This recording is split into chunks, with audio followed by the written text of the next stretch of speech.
प्रयागराज में एक ऐसी घटना घटी जहां पे एक व्यक्ति को इसलिए मार दिया गया कि ये खेत में काम करने यानी गेहूं की कटाई करने के लिए नहीं गया और उस व्यक्ति को जला के जिंदा मार दिया गया।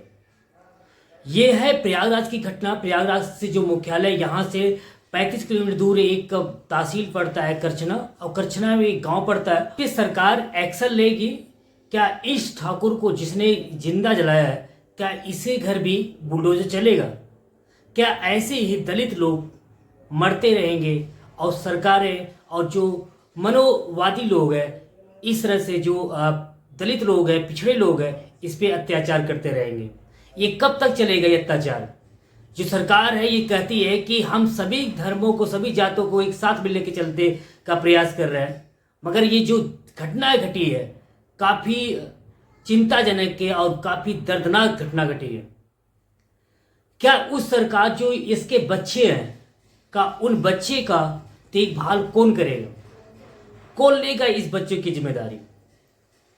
जहां पे योगी सरकार कहती है कि हम जीरो टॉलरेंस में काम कर रहे हैं, हमारे यहाँ अपराध मुक्त प्रदेश बन गया है। क्या यही अपराध मुक्त प्रदेश है जहां पे एक दलित को जिंदा जला दिया जाता है कि ये इसलिए कि ये गेहूं काटने से मना कर देता है? क्या दलित पूरी जिंदगी भर हमेशा के लिए आपका गुलाम बनेगा, हमेशा गुलाम बना रहेगा? ये ठाकुरवाद आपकी जो मानसिकता के लोग हैं, जो ठाकुरई चल रही है, जो अपने आप को बड़े उच्च मानते हैं, अपने आप को ठाकुर मानते हैं, और इनके घर दलित नहीं काम करेगा तो इसको जिंदा जला दिया जाएगा। सवाल दोस्तों ये है कि जब आगरा में घटना घटी गई, आगरा में तहलका मचा, यहाँ पे जो योगी सरकार है ये पीछे से पूरा सपोर्ट किए और देश में अशांति फैलाने के काम किया जा रहा है। इस घटना में जो दलित व्यक्ति मरा है, जिसको जिंदा जला दिया ये ठाकुरों ने, ये 3 बच्चों के कैसे लालन पालन होगा? इस तरह से गुंडागर्दी कि दिन दहाड़े सुबह जब भी मन करे, जब जिसको कहे, ये दलित को कुचलता रहेगा देश। ये ठाकुरवाद, ये मनोवादी लोग इस देश को क्या समझते हैं? संविधान को क्या इसको डर नहीं है? प्रशासन का बिल्कुल डर नहीं है। कहते हैं ना, सैया भय कुतवाल डर अब काहे को। अब जिसके हाथ में सरकार का छत छाया हो, जिस धर्म का और जिस जात के लोगों पे, इनको डर किस चीज का होगा? जिन व्यक्ति को सरकार खुद पनाह देती है, खुद इनको बोलती है कि हम कुछ भी करो, हम आपके लिए कुछ भी नहीं करेंगे। ऐसी बहुत तमाम घटनाएं दोस्तों घटित है हमारे इस राज्य में और हमारे देश में कि जहां पे दलितों के शोषण हो रहा है और दलितों को सुनने वाला कोई नहीं है। जो करछना में प्रयागराज में जो घटना घटी है, इसके बहुत सारे लोग इसकी आलोचना कर रहे हैं। अखिलेश यादव ने कहा कि इसके घर भी बुलडोजर चलना चाहिए, और बिल्कुल चलना चाहिए बुलडोजर। जब बुलडोजर तो अब कहल जाते हैं कि सबके घर में, जो दलितों के घर में तो बहुत जल्दी बुलडोजर चल जाता है, यादवों के घर में जल्दी से बुलडोजर चल जाता है, कोई मुस्लिम है तो इसके यहाँ जल्दी से बुलडोजर चल जाता है।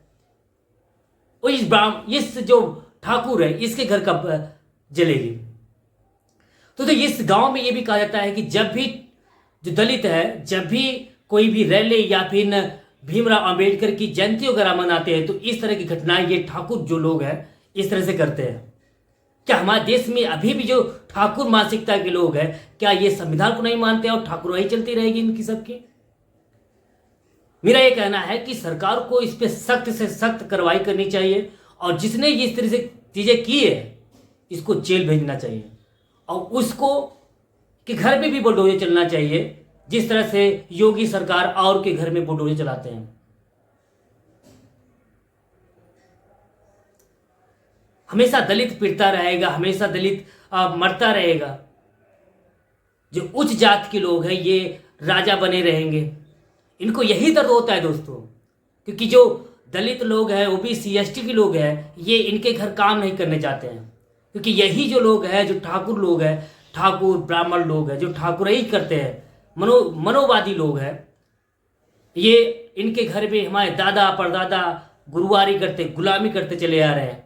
अब इनकी ये चीज़ की आदत पड़ गई है कि इन लोगों को गुलाम बना के अपने घर में गुरुवारी करते रहें, इनकी जो कहे ये करते रहें। और वही दर्द इनको होता है कि आज की जब दलित लोग या फिर ओबीसी एसटी के लोग जब